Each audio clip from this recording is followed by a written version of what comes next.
Trojans Live is SC. Here are Jordan Moore and John Jackson.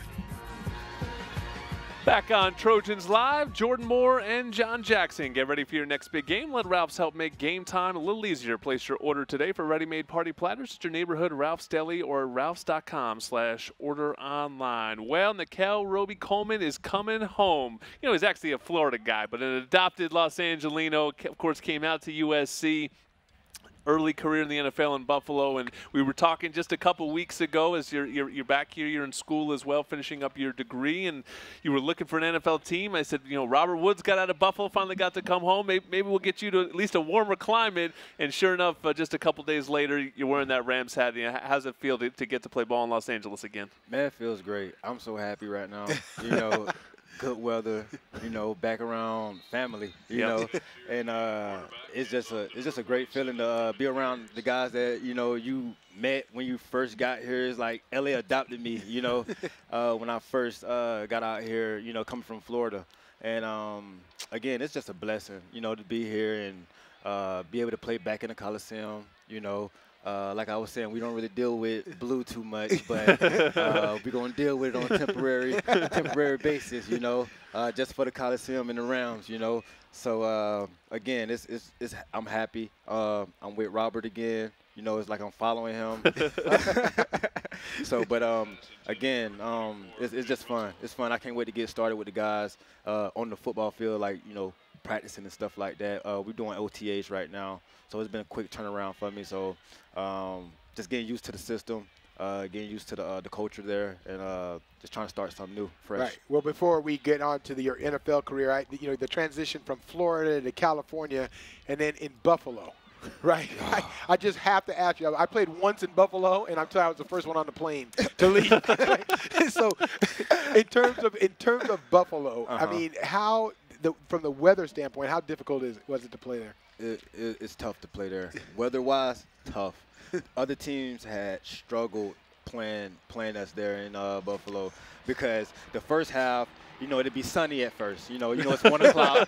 It's 1 o'clock in the day. You know, the sun is going. And then after halftime, the sun kind of disappeared.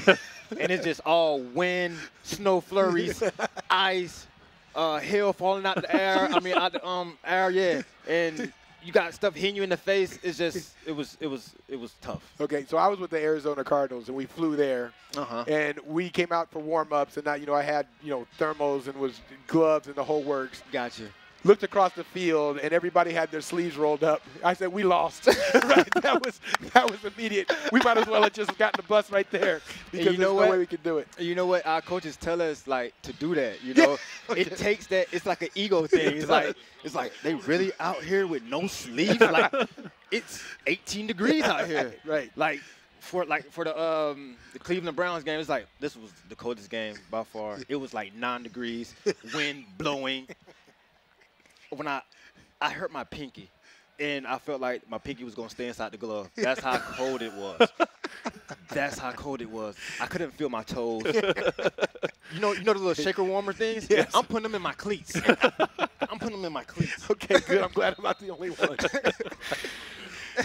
Should be nice and warm for you here in the fall. Who knows? We got to check your road schedule. Make sure you don't have another trip to any of these cold weather climates. At least you know you're coming home. I don't already check.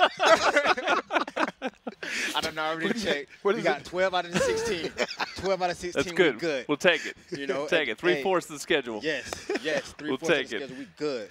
I can deal with that. Nickell, what was the adjustment like? Because you had to do it the hard way, man. I mean, you really were a success story in the fact that you have made a really successful NFL career for yourself, you know, without getting drafted. How hard is it to crack in that league when no one really has anything invested in you? You know, first-round pick, they're going to try and make you work. But Yes. a guy like you, it's like, oh, we didn't spend a ton of money on him. If he doesn't play well, then we'll find somebody else. Right. It was tough. It was tough. I had to stay in it mentally. You know, I had to stay prayed up. You know, I had to keep the positiveness, the positive energy around me to get through those situations. Because the NFL, it can get tough. It can get lonely sometimes. Yeah. But, you know, you got to keep your head in it and understand it's a big business, and you gotta go out there and perform at the highest level every day and be consistent every day.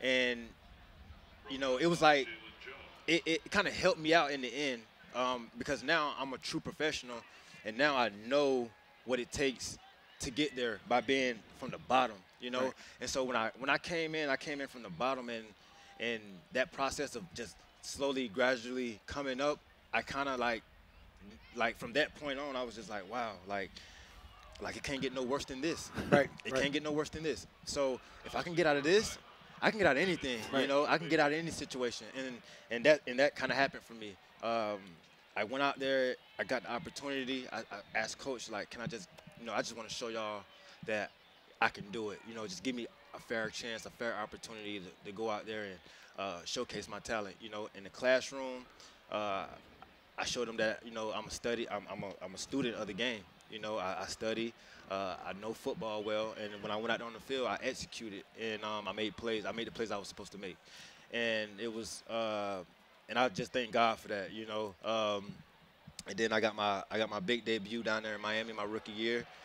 Called a pick six, and it kind of took off from there. And that's what I was going to ask you, because I was in the same boat where a lot of people just don't believe in you just from a visual standpoint, because you just don't pass the eye test. Right. And you just want the opportunity to show them. And I was going to ask you, what was the point? What was the point in which you said, you know what, that's the turning point of why I made it to the NFL? Was it that Miami game? Yes. And when I went to the sideline, I gave my coach the ball. I was like, that's why I'm here. You know, and it just made everything make sense. Everything made sense to me that day. You know, I was just like, man, this is why I'm here. Like, I can make plays. You know, and that confidence came back. That old SC confidence came back. Like, I can do this. Right. Like, you know, like size don't mean nothing. You know, I did it at the highest level possible. You know, and to know that, I was just like, just keep doing what you're doing. You know, stay humble. Love life, you know, when you with your teammates, be a good teammate, you know, when you out there, work hard, work together, and everything will come through. Everything will see itself out.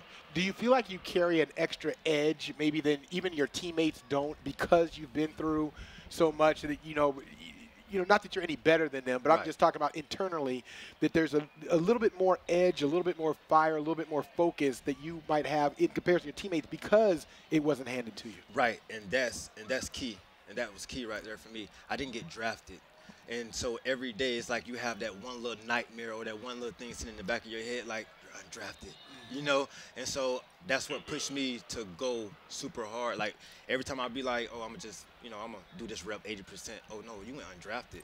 You know, you can't do that. You went undrafted. You know, so that's the kind of mindset I keep, just to remind myself where I came from. You undrafted. You know, take pride in that, love that. You know, and embrace that. You know, because it just shows where you came from and how much dedication it took. Nothing was given. Everything was earned. Everything was earned from the day I walked in to the facility and to the day, you know, I moved on. Now I'm here in LA, you know. And, you know, it kind of showed me, like, don't be ashamed of being undrafted. You know, it happens to the best of us, you know. But it's how you respond. It's how you come back. It's how you come back and show the world that it's not what y'all think. It's more to it, you know. When you got hard work and dedication put into it, it's going to show at some point. And so I was just happy to show that.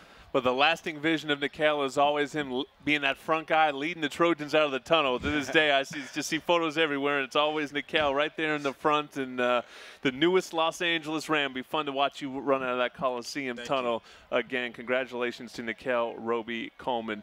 More Trojans Live from the USC Spring Game next. You're listening to ESPN LA 710.